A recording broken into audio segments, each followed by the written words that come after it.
Eu quero que você abra a sua Bíblia, Deuteronômio capítulo 6. Deuteronômio capítulo 6. E acompanhe comigo a leitura dos 9 primeiros versículos. Deuteronômio capítulo 6, do verso 1 ao verso 9.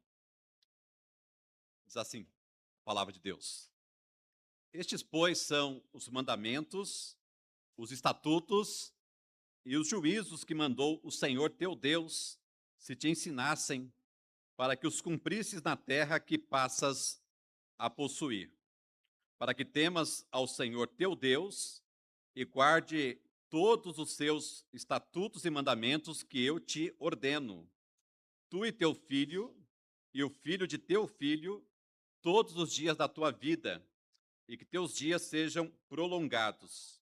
Ouve, pois, ó Israel, e atenta em os cumprires, para que bem te suceda e muito te multipliques na terra que mana leite e mel, como te disse o Senhor, Deus de teus pais. Ouve, Israel, o Senhor nosso Deus é o único Senhor. Amarás, pois, o Senhor teu Deus de todo o teu coração, de toda a tua alma e de toda a tua força. Essas palavras que hoje te ordeno estarão no teu coração. Tu as inculcarás a teus filhos, e delas falarás assentado em tua casa, e andando pelo caminho, e ao deitar-te, e ao levantar-te. Também as atarás como sinal na tua mão, e te serão por frontal entre os olhos, e as escreverás nos umbrais de tua casa e nas tuas portas. Meus irmãos, Deuteronômio 6, de 1 a 9, mostra que as bênçãos de Deus não são fruto do acaso, nem simples recompensa material. Talvez quando você ouve a palavra bênção, a primeira ideia que vem à sua mente é salvação. E de fato, essa deve ser a primeira bênção que vem à nossa mente. É a bênção da salvação, que é a bênção do perdão dos pecados, que é o livramento de passarmos a eternidade no inferno. E essa bênção, a bênção da salvação, obviamente, é uma bênção totalmente de graça. Ou seja, nós não precisamos fazer nada para recebermos essa bênção, porque alguém conquistou isso para nós, tá? E nos dá gratuitamente. Só que existem outras bênçãos que a palavra de Deus, ela nos autoriza, não tenho dúvida disso, de entendermos que elas são condicionais. Ou seja, a salvação é incondicional. Eu não preciso fazer nada para ser salvo por Cristo. Ele salva a quem Ele quiser e deixa de salvar também a quem Ele quiser. Agora, existem outras bênçãos que, apesar de Deus não ficar devendo nada a ninguém, Ele escolheu nos dar mediante condições. O que é uma bênção condicional? É uma bênção que está atrelada àquilo que nós fazemos ou deixamos de fazer. Tá? Isso é bênção condicional. Então, a bênção de Deus não é uma simples recompensa material, ou muito menos é um fruto do acaso.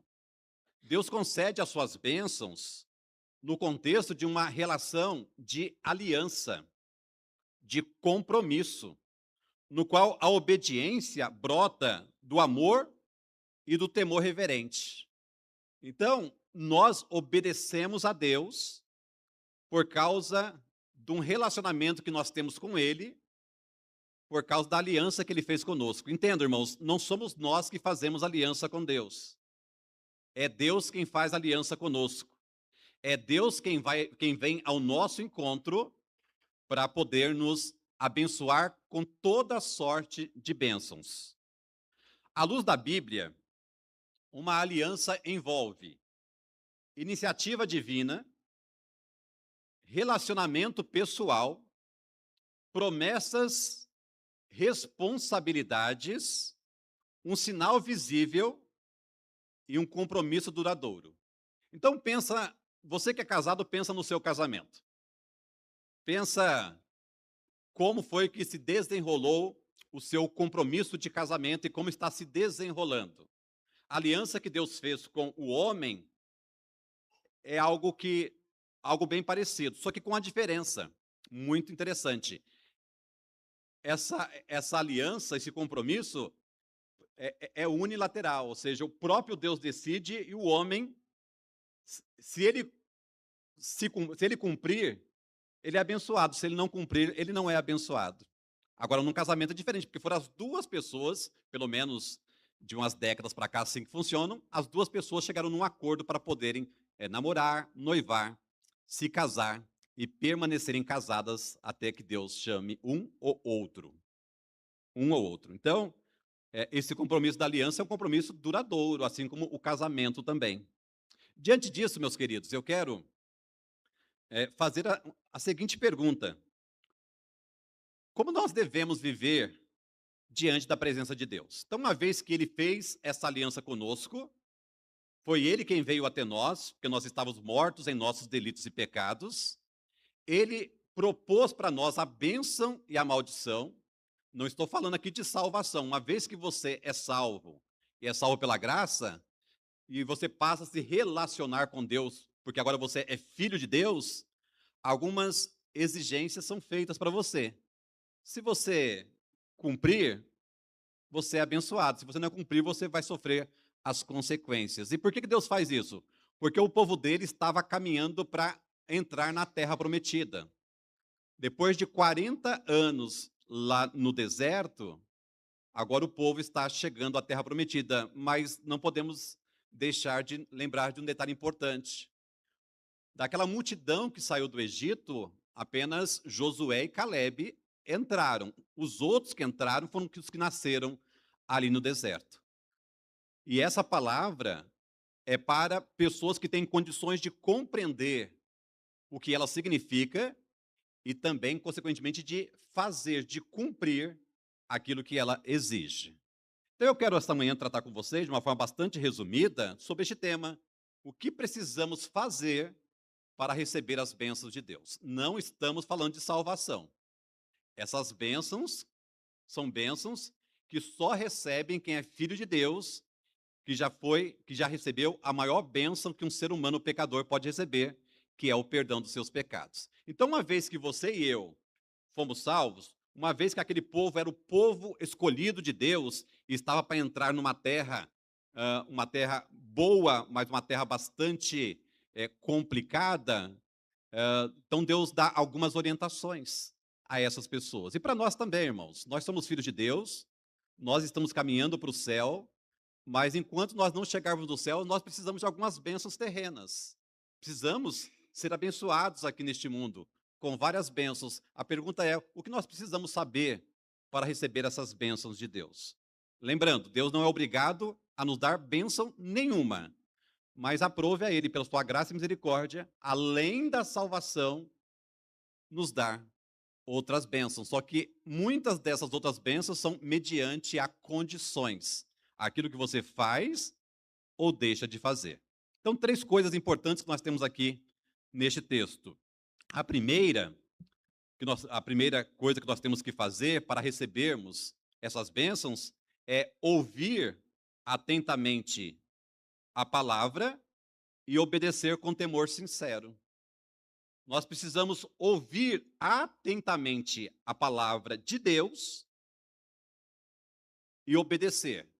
De qualquer jeito? Não. Obedecer com temor sincero. Versículos 1 a 3, novamente. Estes, pois, são os mandamentos, os estatutos e os juízos que mandou o Senhor teu Deus se te ensinassem, para que os cumprisses na terra a que passas para possuir, para que temas ao Senhor teu Deus e guardes todos os seus estatutos e mandamentos que eu te ordeno, tu e teu filho, e o filho de teu filho, todos os dias da tua vida, e que teus dias sejam prolongados. Ouve, pois, ó Israel, o Senhor, nosso Deus, ouve, pois, ó Israel, e atenta e os cumprires, para que bem te suceda e muito te multipliques na terra que mana leite e mel, como te diz o Senhor, Deus de teus pais. Irmãos, uma coisa que você precisa observar aqui é que Deus ele não pede, ele não ordena apenas que os filhos dele, que nós cumpramos os seus estatutos e mandamentos. Ele não requer apenas obediência, mas ele requer obediência com temor sincero. Não é obedecer por obedecer, é obedecer por compreender quem é Deus e como é que nós compreendemos quem é Deus, quando nós ouvimos a palavra dele.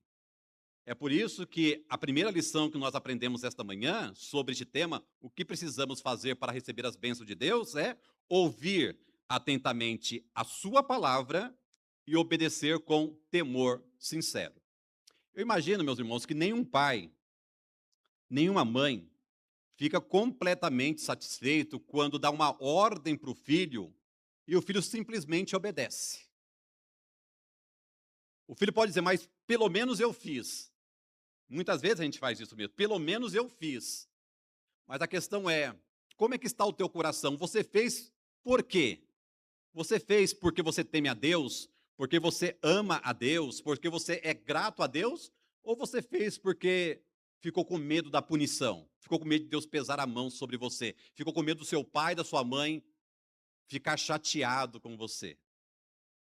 Então Deus ensina seus mandamentos como expressão da sua graça. Deus poderia simplesmente deixar o povo na ignorância, como muitos outros povos ficaram, e muitos ainda hoje estão na ignorância. Mas Deus não fez isso. Então Deus ensina os seus mandamentos como expressão, como demonstração da sua graça para conosco. O temor do Senhor é reverência filial, que conduz à obediência. Ou seja, Deus só exige isso de quem é filho dele. Existem coisas, irmãos, que os pais só podem exigir dos seus filhos. Imagina uma situação em que o amiguinho do seu filho vai brincar com o seu filho, lá na sua casa. E ele passa algum tempo. E o amiguinho é criança, às vezes é aquela criança bastante levada. E aí o seu filho entra nessa. E aí, aí eles começam a fazer algumas coisas muito chatas, e você, como mãe ou como pai, e dono da casa, você precisa intervir. Mas pode acontecer uma situação em que você pode chamar a atenção de ambos, tanto do seu filho quanto do amiguinho dele. Mas dependendo do que acontecer, você não tem condições, nem autoridade, você não tem autorização para chamar a atenção do amiguinho do seu filho, do mesmo jeito que você chama do seu filho. Talvez você até gostaria, mas você não faria. Na questão de Deus não é autorização, a questão de Deus é de fato, é questão de graça. Deus não exige daqueles que não são filhos dele as mesmas coisas que ele exige dos seus filhos. Já para pensar que privilégio nós temos? Primeiro, de sermos filhos de Deus, totalmente pela graça. Segundo, que nós somos herdeiros das bênçãos do Filho de Deus. Nós somos herdeiros. Tudo aquilo que Cristo conquistou para nós, na sua morte e ressurreição, nós agora temos direito. Não por direito de nascimento, mas por direito de sermos adotados na família de Deus. Então, Deus poderia tão somente te salvar e não te livrar de mais nenhuma situação difícil até o dia que você fosse para o céu. Imagina você sem emprego. Imagina você sem saúde. Imagina você cercado de inimigos e não tendo nenhum amigo sequer a não ser o próprio Deus. Imagina você sem uma igreja para frequentar. Imagina você sem segurança, sem proteção. Imagina você sem a paz do seu coração. Então, como eu disse, Deus poderia tão somente te salvar e daqui 80, 90, 100 anos, você ir para o céu. Mas até lá, Deus não te abençoaria com nenhuma bênção mais. E você, então, não veria a hora de morrer para estar com Cristo. Por quê? Porque não haveria outros tipos de bênçãos neste mundo. Mas Deus é tão maravilhoso que, junto com a salvação, Ele nos dá um pacote. né? Sabe aquele hotel que você reserva para sua família ao inclusive, né? Inclusive, né? Já pensou? Você paga e aí não só a hospedagem está garantida, mas a hospedagem, o café da manhã, o almoço, o chá da tarde, o jantar, o chá da noite. Aí você está na piscina e você quer, garçom, por favor, traz aquela bebida gostosa que eu quero. Está tudo incluso. Tudo incluso. Justamente isso. Quando Deus te salvou, Ele incluiu tudo aquilo que você precisa. Ele não incluiu todas as coisas. Ele incluiu tudo aquilo que você e eu precisamos para vivermos decentemente e piedosamente neste mundo. Cristo é o cumprimento perfeito, meus irmãos, de Deuteronômio capítulo 6, pois ele obedeceu perfeitamente à lei de Deus em nosso lugar. Então, as bênçãos estão ligadas a uma vida ordenada segundo a vontade de Deus. Uma vez que nós fomos salvos pela graça, Deus sabe que nós precisamos de outras bênçãos, como um pai amoroso. E ele decidiu que para nós recebermos essas bênçãos, ou muitas dessas bênçãos, nós vamos ter que ter uma vida correta, uma vida de obediência, não somente de obediência, mas também de temor sincero. Não é obedecer por obedecer, mas é obedecer por amor, por gratidão. Por quê? Porque estávamos caminhando para o inferno e Deus mudou o nosso rumo, mudou o nosso destino. Moisés, porém, avança e revela que essa obediência nasce do amor exclusivo de Deus. Então, a segunda lição que nós aprendemos com esse tema, o que precisamos fazer para receber as bênçãos de Deus é amar a Deus acima de tudo com o coração inteiro. Então, é amar a Deus acima de tudo com o coração inteiro. Versículos 4 e 5. Ouve, Israel, o Senhor nosso Deus é o único Senhor. Amarás, pois, o Senhor teu Deus de todo o teu coração, de toda a tua alma e de toda a tua força. Interessante, irmãos, que no versículo de número 6, aliás, no versículo de número 4, existe um motivo pelo qual Deus exige que nós o adoremos de todo o nosso coração. O motivo está claro. O motivo é que ele é o único Senhor. Ouve, pois, ó Israel, o Senhor nosso Deus é o único Senhor. Aí tem uma palavrinha bonita aí, né? A palavra pois, amarás, pois. Ou seja, o motivo pelo qual vocês devem adorar o Senhor é porque ele é o único Senhor. Nenhum outro Senhor deve ser adorado no lugar dele. Ele é o único Senhor. Amarás, pois, o Senhor Deus. Interessante, mais uma vez, se no primeiro ponto, Deus ele não exige apenas obediência, ou seja, obedecer por obedecer, agora também ele não exige amar por amar. Pelo menos eu te amo. Pelo menos eu te amo. Não é assim. Da mesma forma, pelo menos eu estou obedecendo, pelo menos eu te amo. Não, é amar de coração inteiro, é amar de todo o coração, é amar compreendendo o que é que está envolvido no motivo desse amor. E o que que é? O Senhor nosso Deus é o nosso único Senhor. Nós somos servos dele. Nós somos tirados, nós somos libertos, nós somos resgatados de um senhor tirano, que é Satanás, e agora nós somos servos de um Senhor maravilhoso, que é o Senhor, o nosso Deus.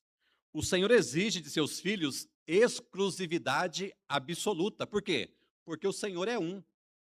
Ele é único. Então, ele exige exclusividade absoluta. O amor a Deus envolve a pessoa completa, não apenas ações externas. Percebe? Não é apenas amar, não é apenas obedecer. É amar de coração, é amar de todo o coração, é amar por inteiro. E por que nós fazemos isso? E por que nós temos condições de fazer isso? É porque nós conhecemos a Deus. É porque nós sabemos o que Deus fez conosco e continua fazendo conosco e para nós. Isso é maravilhoso. E a obediência verdadeira, que nós chamamos de honra, honrar é mais do que obedecer, a obediência verdadeira nasce do amor, não da obrigação. Nós não amamos porque somos obrigados a amar. Nós amamos ou nós obedecemos porque nós sabemos quem é o nosso Deus. Percebe, irmãos? Talvez o seu patrão, o seu encarregado, o que importa para ele é você fazer o serviço. Se o serviço estiver bem feito, é o que mais importa para ele, porque ele te paga para isso, para que você dê produção, para que você produza, para que você dê conta do trabalho para o qual você foi contratado. Talvez o seu patrão é assim, com Deus não é assim. Talvez com o seu pai, com sua mãe não é assim, porque com meu pai e com minha mãe não era assim, não bastava a gente fazer. Se a gente fizesse com cara feia, levava bronca. Então com Deus é muito mais sério. A obediência verdadeira, que é a honra, nasce do amor, não da obrigação.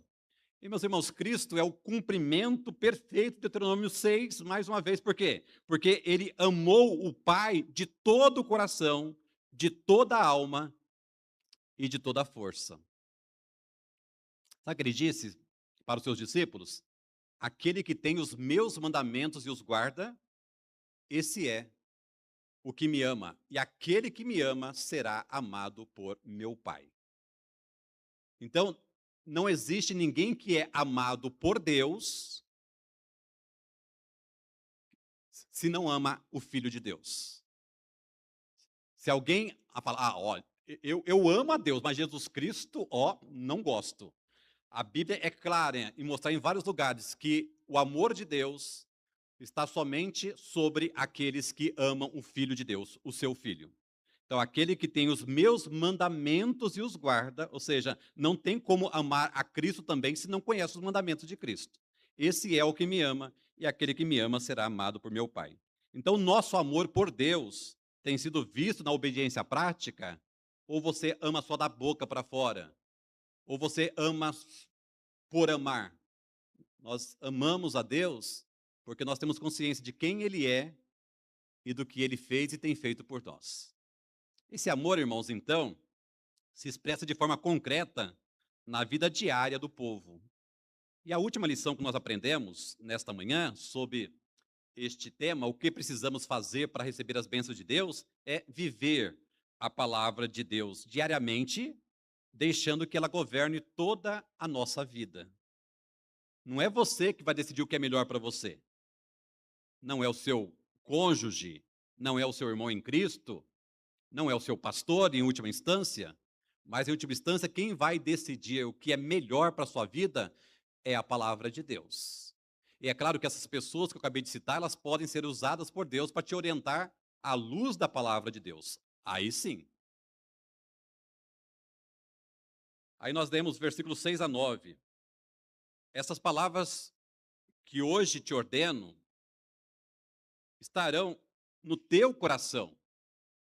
Tu as inculcarás a teus filhos, e delas falarás assentado em tua casa, e andando pelo caminho, e ao deitar-te e ao levantar-te. Também as atarás como sinal na tua mão, e te serão por frontal entre os olhos, e as escreverás nos umbrais de tua casa e nas tuas portas. Meus queridos,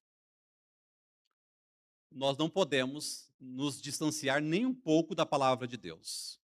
Eu já contei para alguns de vocês que tem uma irmã aqui da igreja, hoje ainda, mas antigamente muito mais, quando você entrava na cozinha da casa dela, você via versículos espalhados por todo lado, que era escrito por um canetão e em folhas de papel.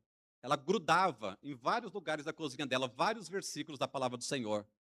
Ou seja, pelo menos enquanto ela estivesse na cozinha, ela não conseguia se livrar neste sentido da palavra de Deus. Onde quer que ela olhava, ela estava cozinhando, estava vendo um versículo. Ela virava para a pia, via um versículo. Olhava para o armário, via um versículo. Saía para a porta, via um versículo. Entrava em casa, via outro versículo. Aí você fala, pastor, mas a parede não ficava feia? A casa não ficava... A discussão não é essa. A discussão é que algo que ela fez faz lembrar isso aqui. Primeiro, o povo de Deus, nós temos que ter a palavra no nosso coração. Depois que a palavra está no nosso coração, nós devemos inculcar às pessoas às quais Deus nos concedeu alguma autoridade. Alguma autoridade. Imagina eu pregando para vocês aqui, ou o Thales, domingo após domingo, e vocês toda vez percebendo, fala, puxa, o que o Thales fala é tão bonito, tão correto, que o pastor também faz, só que eles não vivem isso. Eles não vivem nada disso. Eles não acreditam naquilo que eles pregam. Imagina se fosse isso. Tá? Então, a palavra tem que estar primeiro no nosso coração. E em seguida nós iremos compartilhar, nós vamos inculcar essa palavra às pessoas às quais Deus nos deu. A palavra de Deus deve ser interiorizada antes de ser ensinada, ou seja, você precisa acreditar naquilo que você está pregando. A fé molda a vida inteira, o lar e o testemunho público. Você é crente na sua casa, você é o mesmo crente aqui na igreja, você é o mesmo crente em todo lugar, independente do público, independente das circunstâncias. E Deus abençoa uma fé vívida, não apenas uma fé professada. Professar fé é muito fácil, mas além disso, o que se requer da palavra de Deus é prática, é viver essa fé. Meus queridos, Cristo é o cumprimento perfeito de Deuteronômio 6, pois ele, pela graça, escreve a lei de Deus em nossos corações, sob a nova aliança.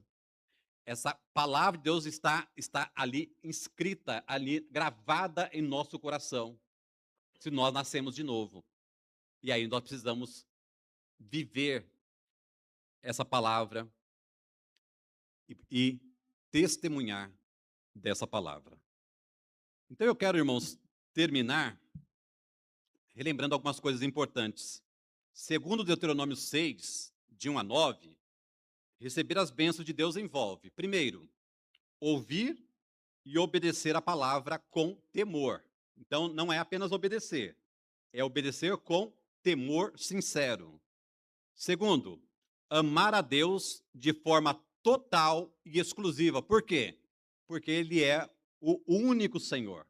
Então, amar a Deus de forma total e exclusiva. Não somente amar, mas amar de todo o nosso coração, de toda a nossa alma e de todo o nosso entendimento. E, por fim, viver a palavra de Deus no dia a dia, independente com quem você esteja, onde você esteja ou o que estiver acontecendo. Você precisa viver sempre a palavra de Deus. As verdadeiras bênçãos de Deus, contudo, não se limitam às coisas que Ele nos dá, mas também em vivermos sob seu domínio, seu amor, com fé e com obediência. Então saia daqui hoje tendo isso em mente. Você é privilegiado, você é agraciado, você é abençoado por Deus com a maior bênção que um ser humano pecador pode receber, que é o perdão dos seus pecados, mas como demonstração de que você compreende isso, que você conhece o Deus que te salvou, você vai obedecê-lo, você vai honrá-lo e você vai dar testemunho dele, levando e vivendo a palavra dele onde quer que você vá. Que Deus te abençoe.